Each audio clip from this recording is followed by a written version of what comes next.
বৰডুমচত আজিৰে পৰা দুদিনীয়া কাৰ্যসূচীৰে অনুষ্ঠিত হৈছে বহাগী বিদায় সন্মিলন। আজিৰে পৰা অৰ্থাৎ 18 আৰু 19 তাৰিখে দুদিনীয়া বিস্তৃত কাৰ্যসূচীৰে বৰডুমচৰ মাধৱপুৰ LP স্কুল খেলপথাৰত মাধৱপুৰ বৰডুমচৰ ৰঙালী বিহু সন্মিলন সমিতি উদ্যোগত অনুষ্ঠিত হৈছে বহাগী বিদায় সন্মিলন।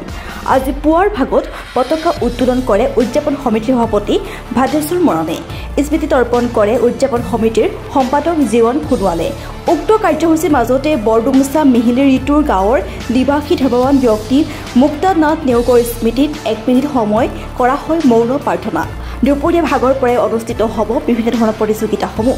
19 তাৰিখে শেষৰ দিনটোত সাংস্কৃতিক সন্ধিয়াৰ মুখ্য আকৰ্ষণ হিচাপে উপস্থিত থাকিব অসমৰ জনপ্ৰিয় কণ্ঠশিল্পী মাধৱ ৰঞ্জন আৰু চুম্পী ৰাণী ৰাজখোৱা।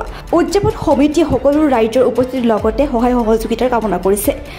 পূৰ্বেও কৈছোঁ, বৰডুমচা হ'ল অসম অৰুণাচলৰ দুয়োখন ৰাজ্যৰ এটা সীমামূৰীয়া অঞ্চল। ইয়াত ভাৰতবৰ্ষৰ সকলো জনগোষ্ঠী ইয়াত পাব আৰু দুয়োখন ৰাজ্যৰ খিলঞ্জীয়া জনগোষ্ঠীসমূহে ইয়াত আমি সন্মিলিতভাৱে এই বহাগী উৎসৱ পালন কৰোঁ।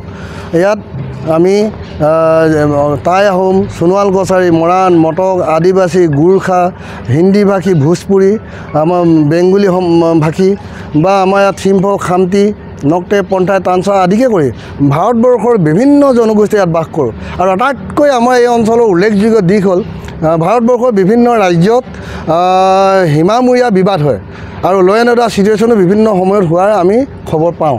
এই বৰডুমচা অঞ্চল এনেকুৱা এটা অঞ্চল, ইয়াত কোনো ধৰণৰ তেনেকুৱা বিবাদ নাই।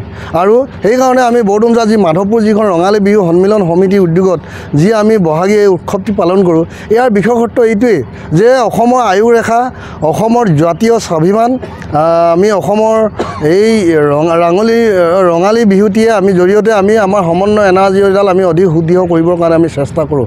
গতিকে আমি ইয়াত এই বৰ্ষটিও বিগত বৰ্ষৰ দৰে সকলোৱে আমি মিলা প্ৰীতি আৰু খুব সমন্বয় আৰু এনাৰ্জিডাল আমি শক্তিশালীভাৱে ৰাখি আমি ৰঙালী বিহু উদযাপন কৰিছোঁ। 2024 ইংৰাজী আজি হ'ল 18 আৰু 19 মে'। গতিকে এই বৰ্ষটি যাতে খুব সুন্দৰভাৱে অনুষ্ঠিত হয় তাৰ বাবে আমি ৰাইজৰ উপস্থিতি আৰু সকলোৰে আমি সহযোগিতা আমি কামনা কৰিছোঁ। লগতে আমাৰ এই অঞ্চলৰ এগৰাকী অতি বৰ্ষীয়ান এজন লোক, 105 বছৰ বয়সত যোৱা পৰহি ইহলীলা সম্পন্ন কৰিছে। তেখেত হ'ল মুক্তানাথ নেওগ।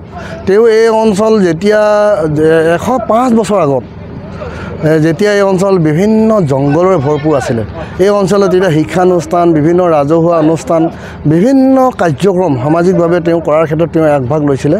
তেখেত আমাৰ মাজৰ পৰা ইহলীলা সম্পন্ন কৰি আজি তেওঁৰ মৃত্যুৰ 3 দিন হৈছে, আজি তিলনি তেখেতৰ। গতিকে ৰঙালী বিহু উদযাপন সমিতিৰ তৰফৰ পৰা আমি ভগৱানৰ ওচৰত আমি শ্ৰীচৰণত আমি প্ৰাৰ্থনা জনাইছোঁ, তেখেতৰ আত্মাই য'তেই নাথাকক ভগৱানে তেওঁক যাতে আত্মাক চিৰশান্তি প্ৰদান কৰে, আমি এইখিনি উদযাপন সমিতিৰ তৰফৰ পৰা আমি কামনা কৰিছোঁ। আৰু আমি ঈশ্বৰৰ ওচৰত প্ৰাৰ্থনা কৰিছোঁ যাতে তেখেতৰ যি আদৰ্শ, তেখেতৰ যি নীতি, তেওঁ সামাজিকভাৱে তেওঁৰ ৰাইজক যি তেওঁ মানে আদৰ্শ দেখুৱাই গ'ল, এই আদৰ্শৰে অনুপ্ৰাণিত হৈ আমি উঠি অহা প্ৰজন্মই যাতে সমাজৰ কাৰণে ৰাজহুৱা অনুষ্ঠান বা বিভিন্ন জনগোষ্ঠীৰ মাজত সমন্বয় আমি যাতে বাতাবৰণ অটুট ৰখাৰ যাতে আমি শক্তিশালীভাৱে যাতে কাম কৰিব পাৰোঁ, এইখিনি আদৰ্শৰে যাতে আমাৰ শক্তি দিয়ক, আমি ভগৱানৰ ওচৰত এইখিনিকো আমি প্ৰাৰ্থনা জনাইছোঁ। প্ৰাৰ্থনা আমি কৰিছোঁ বিহু আজি পতাকা উত্তোলন আৰু স্মৃতি তৰ্পণ স্থলীতে। ভগৱানে তেখেতক আত্মাক যাতে চিৰশান্তি প্ৰদান কৰে, এইখিনি পৰিয়ালবৰ্গক আমি আমাৰ ফালৰ পৰা যি আমাৰ যি সুখ, তেওঁলোকৰ যি আজি সুখত তেওঁলোক আজি ম্ৰিয়মান হৈছে পৰিয়ালটো, তেওঁ সকলোকে আমি সমবেদনা আমি জ্ঞাপন কৰিছোঁ। মাৰ্ঘেৰিটাৰ পৰা প্ৰতীক চেত্ৰীৰ ৰিপৰ্ট এণ্ড লাইভ।